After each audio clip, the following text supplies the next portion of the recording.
Good evening and welcome to the Cumberland County March meeting. I'm Neil Jamison, Chair of the Board. And for those of you who would like to join us, we're going to recite the Pledge of Allegiance. I pledge allegiance to the flag of the United States of America and to the republic for which it stands, one nation, under God, indivisible, with liberty and justice for all.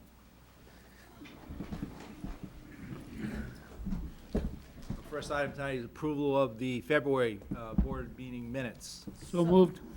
Do I have a second? Any discussion? Seeing none, I'll call for a vote. All those in favor? Aye. Aye. Opposed? Nay. The motion carries 5-0. Our next item is the information report, and I'm going to defer to you, Jim. Do you want to do the introduction? Absolutely. I will keep it brief. I would just like to invite up members of the Department of Labor to present the county, in particular the County Regional Communications Center, with a special award. All right, thank you. My name's Stephen Greeley. I'm the Director of Workplace Safety and Health with the Maine Department of Labor. And just a little bit about what we do. I'm sure everyone's heard of OSHA, which is an enforcement agency for the private sector. Well, we're the OSHA as far as public sector. I say public sector, it's state, county, municipal employers. OSHA always doesn't like public because federal employees are public and they fall under federal OSHA. But pretty much every other public employee would fall under our jurisdiction. In addition to being the regulatory agency for state, local, and county governments, we also have the Safety Works consultation and training program. And that staff is non-regulatory. If an employer requests them to come in, they'll go in, work with them, basically do like an OSHA-type inspection, but there's no penalties. They're there to work with the employer. And we do the Safety Works consultations both in public and private sector workplaces. Well, in those workplaces, we have what they call voluntary protection programs. We have the SHARP program, which is the Safety and Health Achievement Recognition Program, which is a national program that's run through OSHA, but we do the legwork on it that is for the private sector. Back, I think it was 2005, my predecessor said, you know, it's great that we're doing this stuff for the private sector, but what can we do for the public sector that basically get it, that have good programs and stuff in place? And that's when the SHAPE program got started, which is the Safety and Health Award for Public Employers.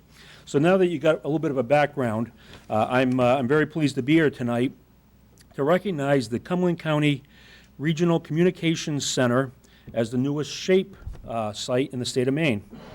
The Safety and Health Award for Public Employers, SHAPE, recognizes employers who operate an exemplary safety and health management system. Acceptance into SHAPE is an achievement of status that will single you out as the best of the best in workplace safety and health.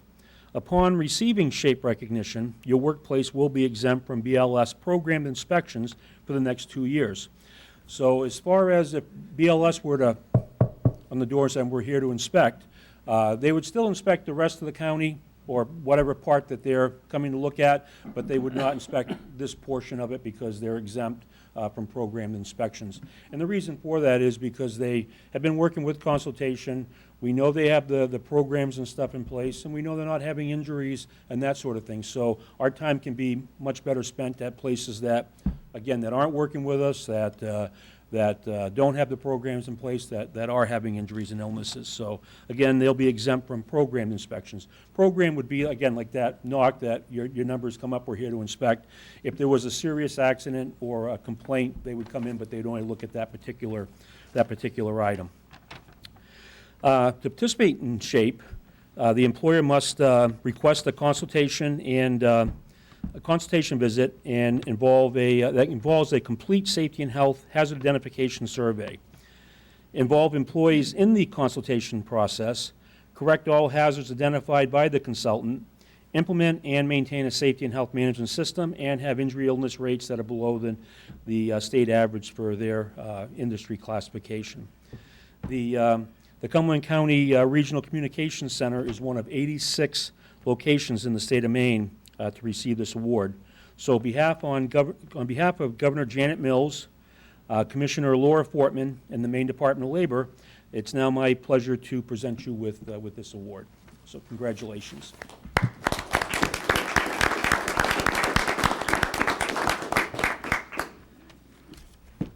And I just want to take a second and just recognize Lori Simons, our safety coordinator for the county. They don't give these awards away.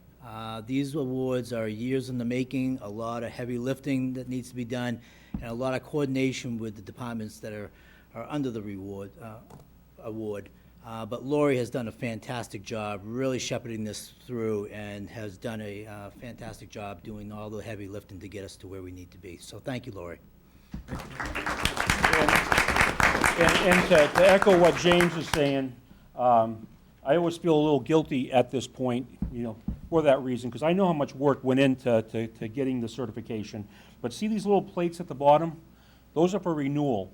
So hopefully in 2 more years, we're coming back and we're giving you a plate to put on the bottom here. So Lori, congratulations, but your work's just beginning. I always feel like I'm moving the finish line because, job complete, but no job's complete because again, there's, we want to keep this relationship going. So again, congratulations, but your work's just beginning.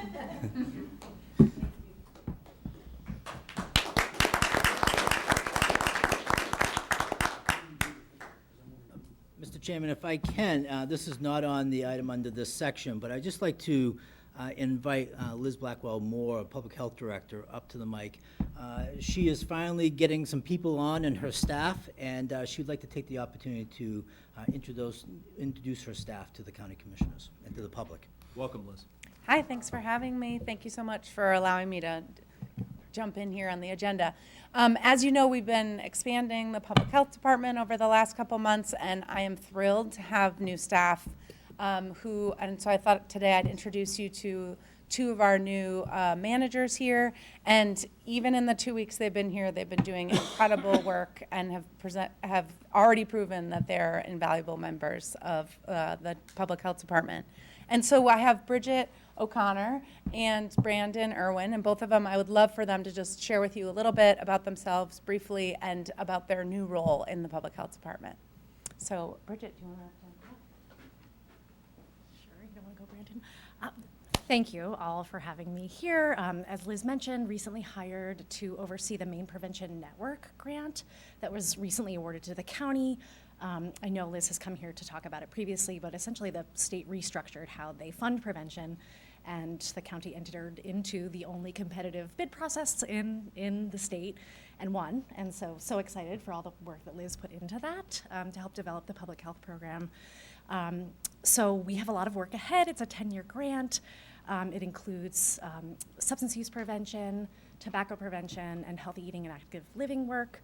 And I am new here, not new to prevention, though I was at the Opportunity Alliance previously, overseeing their substance use prevention and mental health promotion work for 11 years, where I worked with Liz. So it's a reuniting of sorts, and happy to be here.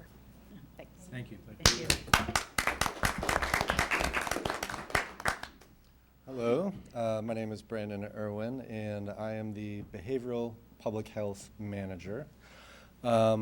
Maybe the best way to tell you about that is kind of tell you how I got here. And I'll go way back since nobody here probably knows me. I'm like a brand new resident to Portland as of really April of last year.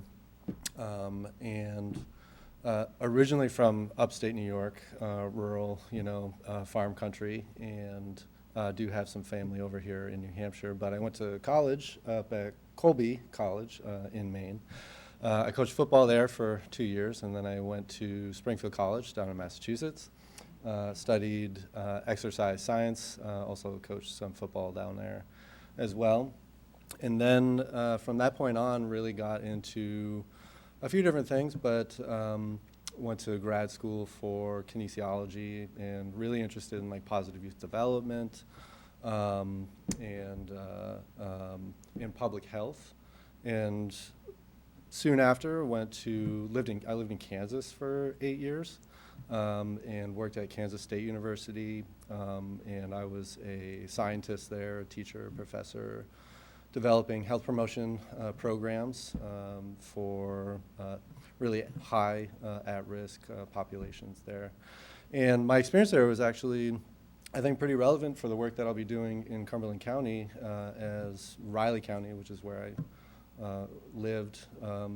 There was this one city with about 80,000 people in it, and then the rest of the county, full of small towns, small rural towns.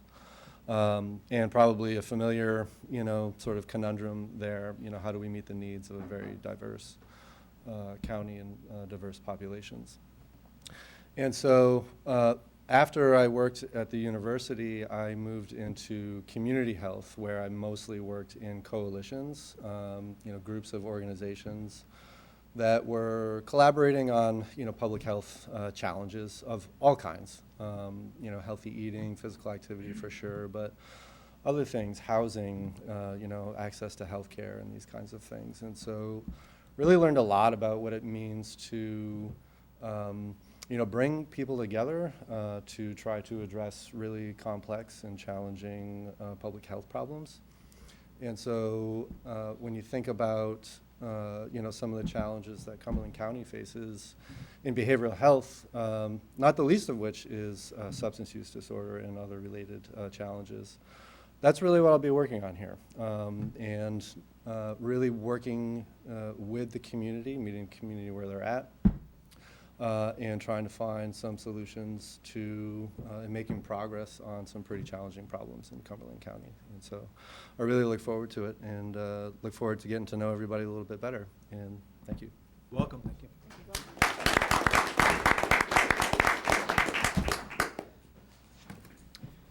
Great. Thank you, Liz. Our next item is, Keep on going. okay, our next item is comments from the public. Do we have any members of the public who would like to make a public comment?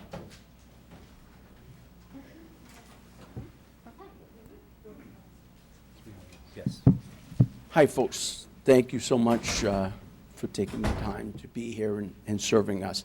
I'm a longtime resident of Cumberland County, over half a century, actually, with the exception of 7 or 8 years I went away to the Southwest for college. I'm here on behalf of our law enforcement patrol. There's a contract that's pending with you folks. Unfortunately, the difference between a civilization and the Old West is our law enforcement. These men and women kiss their significant others and their children and go to work, and unlike the rest of us, they're not sure if they're going to come back home. With this contract that's coming up, an agreement has basically been reached, and it's going to reach you all shortly, I don't know, within the next week or such. I am hoping that we do the right thing by our people out there that are protecting us and allowing us to get a good night's sleep at night, to go about our daily business during the course of our lives. These officers show up day and night, and they're on. They back up other municipalities. They back up each other. Without them, again, it wouldn't be a civilization. This contract, I don't think it's enough. I mean, these men and women, while the rest of us were cowering and on Zoom, were out there addressing the public's needs. They were meeting with people who had passed in their homes, not knowing what they passed from and doing their jobs with just a mask. And the efficacy of those masks and the vaccines they were required to get, it still hasn't been determined, and the side effects of the shots haven't been determined. But these men and women need a fair shake. I personally, in my opinion, speaking on behalf of the rest of my neighbors in Cumberland County, feel that this contract is the least we can do to show our respect for the law enforcement in this county. And again, I appreciate your time. I appreciate the fiduciary duties that you folks have on our behalf. But it's very important that we address that and get it moving. Thank you, folks, for your time. I greatly appreciate it. For our record, since this is being recorded, broadcast, can you just identify yourself on the record? Absolutely. My name is Jeffrey Joyce. I live at 14 Parker Hill Road, Gorham. I live in your district, Mr. Chairman, I've lived in Mr. Cludier's district and Ms. Watonis's district previously. And like I said, proud member of Cumberland County. It's a great county, but we got to do right by our law enforcement officers and the people who keep us safe. And that's what I'm here for. Thank you so much for your time. Thank you for your Appreciate it. comments. Thank you. Any other public comments this evening? All right, we'll move on to the consent agenda. Don't have any. Move passage. I second. It's been moved and seconded on the consent agenda that the items be passed. Do we need to articulate them, Jim, on the record, or? It would be good for the people at home to know what you're passing.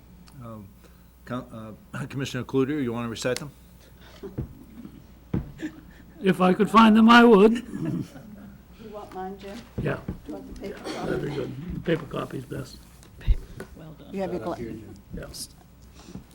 The items on the consent agenda are 23-14, authorization for the county manager to award the bid for the purchase and installation of high-density mobile shelving at the Registry of Deeds, and enter into a contract between Cumberland County and W.B. Mason in the amount of $143,737.56. Item 23-15, authorize the county manager to submit a proposal to the Department of Justice in response to a request for proposals for the comprehensive opioid stimulant and substance abuse site-based program. Item 23-016, authorize the county manager to submit a proposal to the State of Maine Department of Public Safety in response to the fiscal year 2023 substance use disorder assistance program, request for applications. Item 23-017, accepting the amounts of $176,357.37, $55,686 even, and $49,189.97 from the opioid settlement fund. And item 23-0118, approve the allocation of $40,000 in opioid settlement funding to cover rehabilitation services for the months March and April. And I've moved passage of those items. And I'll second that. Do we have any discussion on those items? Seeing none, I call for a vote. All those in favor of passing the consent agenda, say aye. Aye. Opposed, nay. The item carries 5-0.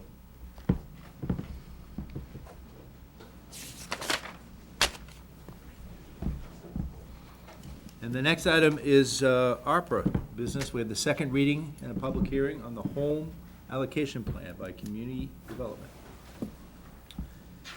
The floor is yours. Good evening. As you just mentioned, this is the second reading for the home ARP allocation. As you may remember from last month, this is, we received these funds because the City of Portland and Cumberland County are in a home consortium through the U.S. Department of Housing and Urban Development. It was under the American Rescue Plan that these funds were allocated through home. Unlike our regular home funds, these funds are for specific eligible activities and qualifying populations. These qualifying populations are homeless, at risk of homelessness, fleeing or attempting to flee domestic violence, and other populations. That other populations category is pretty much set up to capture those folks, such as runaway teens, that don't fall into one of those traditional categories, but really are at that high risk of homelessness. And the eligible activities that we can use with these funds are the development of affordable rental housing, supportive services, acquisition and development of non-congregate shelter, nonprofit capacity building, nonprofit operating costs, and tenant-based rental assistance. So we have worked with the City of Portland to allocate this $3.5 million.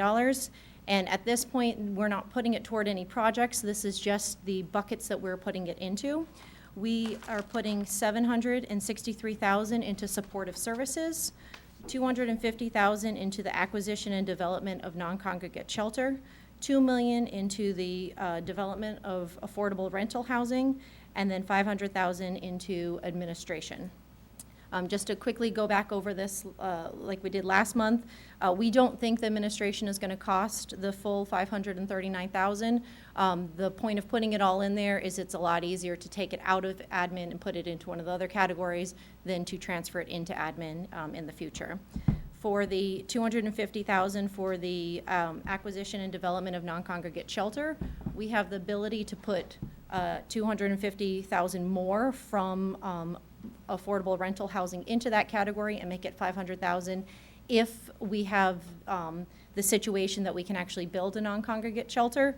That seems very unlikely at this point from all of the work that we have done. So most likely what's going to end up happening is that 250 will get moved into the development of affordable rental housing. But unlike our regular development of affordable rental housing that I'll be here next month to present for home, this is specifically for those qualifying populations, so mainly homeless and at risk of homelessness. And then the $763,000, those funds for supportive services are pretty much because if you are homeless or at risk of homelessness, the type of housing that we are creating really requires wraparound services in order for it to be successful. And in order for us to build that housing, we need to put into our plan that we are setting aside funds in order to keep those folks housed successfully. Just to say again, this is our second reading, and we'll have a second public hearing, and then if you're comfortable, have a vote on it tonight. We'll send this off to HUD. If HUD approves it, at that point, we'll release a request for proposals, the same way we do with our regular home funds, to build the actual projects. Happy to answer any questions. Yes. Do we start the cycle on regular home funds next month, public hearing? The regular home funds is next month, yes. Any other questions from the commissioners? We have to have a public hearing. Thank you. Thank you.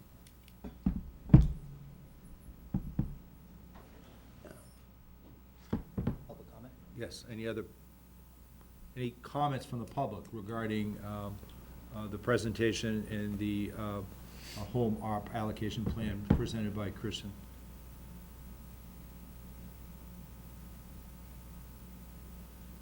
Seeing none, I move passage. do we have a second? Second. Do we have any comments from the commissioners? Seeing none, I call the vote. All those in favor? Aye. Aye of approving it. Nays, 0. Carries 5-0. Thank you, Kristen.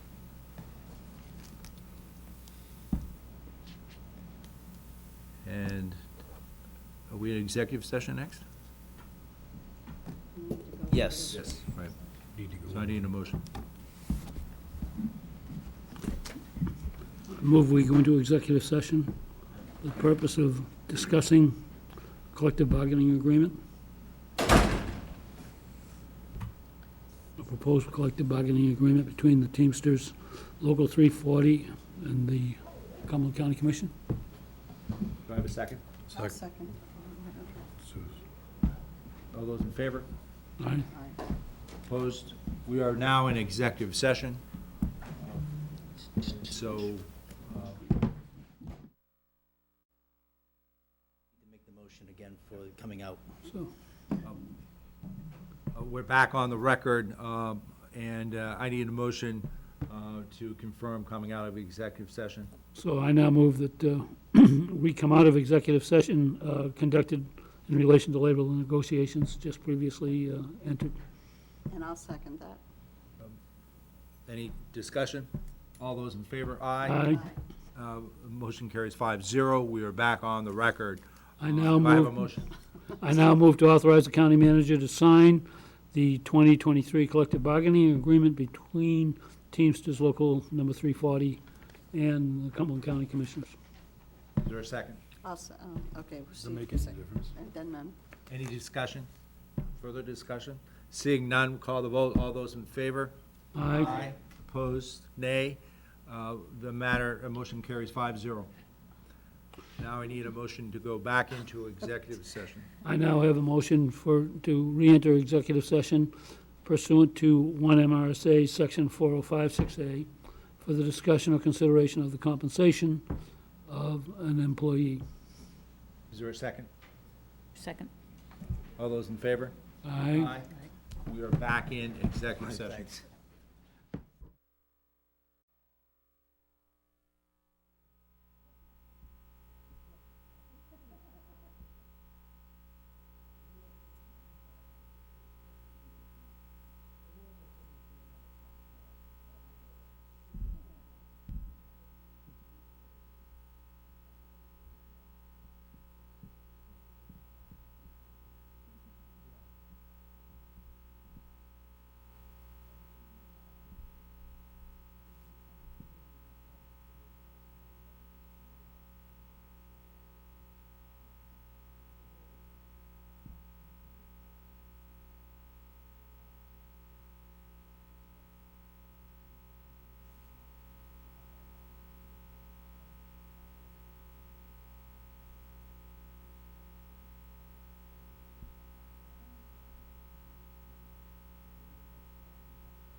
Nice. Oh, yeah, she's been nice. Yeah, we're on. For, We are out of executive session. Steve Smith, Steve Schwartz. Do I need order to come out, motion Need to a come out? motion to come out. So One I, of the things he likes to do is, I would entertain a motion to come out of executive session. so moved. Do we have a Second. second? I'll second. All those in favor? Aye. Aye. We're back on the record, out of executive session, and do I have a motion? I move that we set the registrar of probate salary for the current period at $62,000 per year. Is there a second? I'll second that. Any further discussion on that matter? Seeing none, I call for a vote. All those in favor of setting the probate registrar's salary at $62,000? Aye. Aye. Opposed? Nay. The motion carries 5-0. Comments from the county manager? Oh, thank you. First up is this past Saturday night, we had a employees recognition night at Bayside Bowl from 4 to 7. We want to thank Commissioner Cludier for attending and participating with us. He was killing it over there on the bowling alley for a period. But thank you for your time and making it, Commissioner. But we were able to recognize some longevity for employees and also give out some of our ACE awards that employees received. And that's a kind of an attaboy on a job well done and nominated by their peers. As we still have a couple of ACE awards to give out, I'll hold off on providing the ACE awards, but maybe I'll let the cat out of the bag that we do have an Employee of the Year that comes of the ACE awards. And our Employee of the Year this year is Stephen Wilkes. He is a auto mechanic down at Fleet Services, and Stephen was highly regarded, and his name was brought forth by numerous individuals, particularly patrol deputies, for his work and his dedication to his work throughout all aspects of fleet services and county government. And it was a pleasure giving him that Employer of the Year award. So we congratulate Stephen on a job well done, and hopefully next month I will make the announcement of all the ACE Award winners when we finally make sure that each person has their award and knowledge of. I don't want to let the cat out of the bag too much.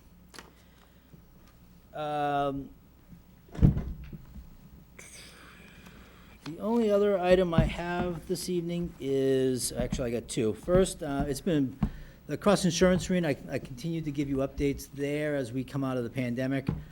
Things are looking well in attendance. Mariners games are very well attended of late.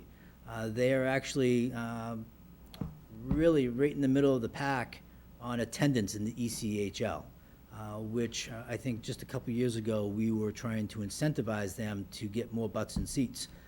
because attendance was lacking, and they needed to build back hockey after a couple of years absent in the state of Maine, in the city of Portland. They have done just that, and it's a fun event going to a Mariners game, and they're doing a wonderful job. But we also had capacity crowds at state championship basketball games, both boys and girls. And over the weekend, and this past week, we had 3 classes of playoff ice hockey, culminating with the state championship this past weekend. Again, almost capacity crowds for those high school games, both basketball and hockey. So a lot of people going through the turnstiles at the Cross Insurance Arena. It's good to see the building back alive and coming out of pandemic as it is. The only item I'll leave you with is that we do have a couple of items that are out there lingering for a workshop.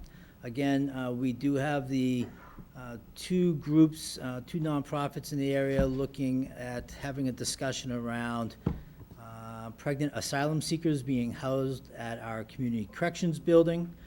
That is a project that I don't see where we can go any further in terms of asking them questions and learning what they're doing. I think we're pretty much there, and I think it's the time for them to have a discussion with the county commissioners on whether we proceed or not. The other item that we have been approached from is the harbor dredging and a contribution around their request.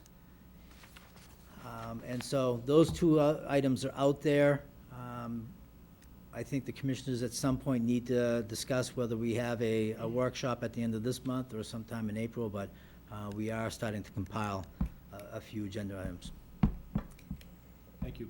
Are commissioners available for a late March workshop? Yes. March what? Yes. All right, we'll talk about dates. Okay, thank you. Alex. Just one item. Typically, by now, we've had a discussion on the tax anticipation note, which in prior years, we'd be probably finalizing right about now, and in some years, even earlier than now. It hasn't come up yet because we're waiting a little longer to take it out. The amount of it is going to go down from prior years. It'll be 7.5 million, which enables us to run it basically from mid-May until November, so it'll be a shorter time period. However, I don't expect savings due to the rising interest rates. So while we've been able to shorten the duration and the amount, do expect the interest rate increases to cause us to not do quite as well there. But the good news is we're able to wait a little later, and it'll be on the agenda for the April meeting. Travis? Nothing going on at Augusta? No, so they're in the middle of the first regular session. The Appropriations Committee is starting work sessions based on report backs from policy committees. They're going to do the exercise they always do, which is act like they might try to finish by the end of March, which is not their plan. Once that deadline passes, appropriations will kind of settle into the long work of drafting a budget. I know that Commissioner Gordon has been speaking on behalf of the county commissioners regarding our jail allocation and a bunch of other things. I've been sitting in on the MCA meetings, and they have a long list of items. From our perspective at the county, next week I'll be up there testifying on a bill sponsored by the Speaker about injecting more money into EMS departments across the state that are struggling. As you know, we're in the middle of a study right now with our fire EMS to determine if there are ways that they can work collaboratively. So my aim is to encourage the state to incentivize voluntary collaboration with some seed money, hopefully through that bill. So I'll be up there next week working on that. By and large, the MCCA is doing a fantastic job speaking to the issues of the entire county system. So I'm focusing largely on just items that affect Cumberland County alone. Thank you. Catherine? Thank you for your training, getting us online with the new software. We appreciate it. Amy? I'm good. All set? Sheriff Joyce, any comments? I'll wait till the workshop. Okay. All right, very good. Commissioner Cloutier? I have very little. I don't except believe that. Yeah, except to say that,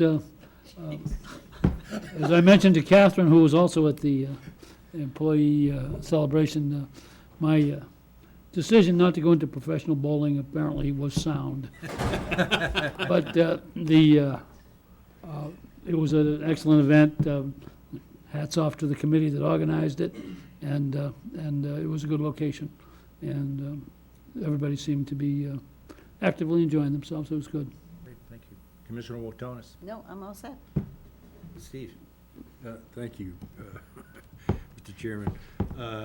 As Travis mentioned, there's two bills that we've been trying to tutelage through the legislature. One was rural patrol today, and I attended that meeting, which started at noontime. And by the time they figured they would get through to our position, will be about 10 o'clock tonight. So I'm going to be on that by Zoom. That was a wasted trip. The other thing is jail funding. We're still struggling with that particular issue. What has occurred is that which kind of surprised me and pleasantly, is that the Criminal Justice Committee went to the Appropriations Committee and passed their budget accepting jail funding, and they held that out for an additional 2 weeks, which gives us time to get more of these figures in, which we finally were able to do, and hopefully we'll get the funding. They seem to be very supportive of it, at least to appropriations. What appropriations does is you only know. With that, I will pass on. Very good. Commissioner Smith. Yes, thank you. Just want to say I'm grateful and I'm thankful that we have technology so that although I missed the February meeting, I had my popcorn by my side. I got to really view the February workshop and meeting. Thank you all for your comments during that meeting and workshop. And I want to especially appreciate all the work by the HR department that put together the information, the data, because we're only as good as the information we have in terms of making decisions. I found that really fascinating, all that information. So thanks to the IT folks that make that possible, that I could watch a video and get caught up to speed on February's meeting. So thank you very much for all that. Look forward to tonight. Thank you. And I have no comments. Seeing that, I would entertain a motion to adjourn our meeting. We will be going into our workshop. Okay, sounds So move. Second. All those in favor, aye. All right. Opposed, nay. We have, motion carries 5-0. Our regular meeting is over. We'll take a 5-minute break before we start our workshop.